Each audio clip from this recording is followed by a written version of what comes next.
হয় ৰাজীৱ চাওক আমাৰ অসমৰ যিটো হাইড্ৰ'কাৰ্বন যিটো নেচাৰেল গেছ আৰু ক্ৰুড অইল এই যিটো সামগ্ৰিকভাৱে আজি ইয়াত বিনিয়োগ যথেষ্ট সংখ্যক বিনিয়োগ আজি হ'ব। আমি কালি প্ৰথম দিনত আমি ইতিমধ্যে দেখিছোঁ যে বেদান্ত গ্ৰুপ প্ৰাইভেট যিবোৰ প্লেয়াৰ্ছ আছে প্ৰাইভেট প্লেয়াৰ্ছবোৰ ইতিমধ্যে অসমত তেওঁলোকে আহিবলৈ ইচ্ছা ব্যক্ত কৰিছে আৰু বেদান্ত গ্ৰুপে কালি এটা বৃহৎ ঘোষণা কৰিছে যে অসমত তেওঁলোকে খাৰুৱা তেলৰ উৎপাদনত তেওঁলোকে ইতিমধ্যে প্ৰৱেশ কৰিব বুলি তেওঁলোকে ঘোষণা কৰিছে আৰু আজি হাইড্ৰ'কাৰ্বনৰ ওপৰত আজি আলোচনা হ'ব আৰু দেখা গৈছে যে অসম হাইড্ৰ'কাৰ্বনত কিমান চহকী সেই কথা মই দুটামান কথা উল্লেখ কৰিব বিচাৰিছোঁ যে আমি ইণ্ডিয়াৰ যিটো খাৰুৱা তেলৰ যিটো উৎপাদন সেই উৎপাদনৰ ক্ষেত্ৰত অসমৰ পাৰ্চেণ্টেজ হৈছে 15% আৰু যদি অফশ্ব'ৰ যিটো আমি আমাৰ ইণ্ডিয়াত দুই ধৰণে খাৰুৱা তেল বা গেছৰ উৎপাদন হয়, বিশেষকৈ অফশ্ব'ৰ আৰু অনশ্ব'ৰ। আমি যিহেতু আমি সাগৰ নাই, আমাৰ উপকূল নাই, আমি অফশ্ব'ৰত আছোঁ আৰু সেই অফশ্ব'ৰ যিটো নেচাৰেল গেছৰ যিটো উৎপাদন সেইটো অসম হৈছে 50%, অৰ্থাৎ দেশৰ 50% অফশ্ব'ৰ যিটো নেচাৰেল গেছ সেইটো আমি অসমে উৎপাদন কৰোঁ। গতিকে সামগ্ৰিকভাৱে অসমৰ কিমান চহকী এই কথাটোৱে প্ৰতীয়মান কৰে আৰু আৰু আৰু আৰু এই ক্ষেত্ৰত আমি দেখিছোঁ যে 1901 চনতে আমাৰ অসমত যি ডিগবৈ শোধনাগাৰ ভাৰতৰ আটাইতকৈ পুৰণি এটা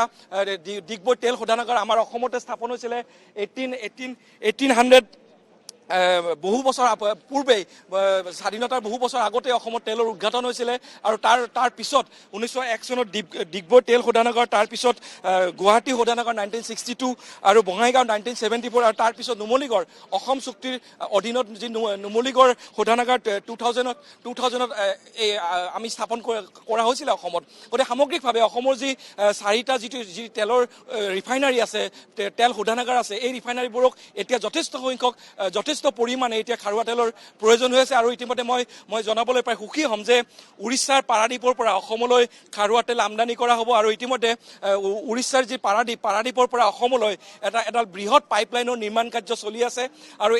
এই যিটো উৰিষ্যাৰ পৰা পাৰাদ্বীপলৈ যিডাল পাইপলাইন আহি আছে, এই পাইপলাইনৰ কাম ভালেখিনি ইতিমধ্যে আগবাঢ়িছে আৰু এই ক্ষেত্ৰত মই ক'ব খুজিছোঁ যে ভাৰতৰ 4খন ৰাজ্যক অতিক্ৰমি এই পাইপডাল অসমলৈ অনা হ'ব আৰু ব্ৰহ্মপুত্ৰৰ তলেৰে এডাল বিশাল পাইপ বহুৱাৰ প্ৰস্তুতি ইতিমধ্যে চলাই থকা হৈছে আৰু এই যিডাল পাইপলাইন যিটো পাৰাদ্বীপ উৰিষ্যা পাৰাদ্বীপ আৰু অসমৰ নুমলীগড় তেল শোধনাগাৰৰ মাজত এই পাইপডাল বহুৱা হ'ব আৰু মই ক'ব খুজিম যে এই যিটো পাইপলাইন বহুৱাৰ কাম ইতিমধ্যে চলি আছে। ব্ৰহ্মপুত্ৰৰ তলত 3.8 কিলোমিটাৰ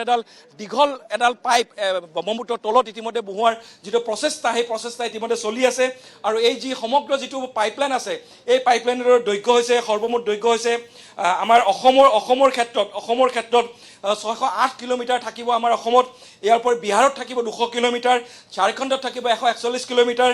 ৱেষ্ট বেংগলত থাকিব 473 কিলোমিটাৰ আৰু উৰিষ্যাত থাকিব 211 কিলোমিটাৰ। গতিকে সামগ্ৰিকভাৱে বৃহৎ এডাল পাইপলাইন ইতিমধ্যে আমাৰ অসমলৈ আহি আছে উৰিষ্যাৰ পাৰাদ্বীপৰ পৰা। তাৰ পৰা খাৰুৱা তেল আমাৰ অসমলৈ আহিব নুমলীগড়, কাৰণ নুমলীগড় তেল শোধনাগাৰৰ এতিয়া শোধন ক্ষমতা হৈছে 3 লাখ মেট্ৰিক টন বছৰি তেওঁলোকে শোধন কৰিব পাৰে, কিন্তু এই পৰিমাণটো 9 লাখ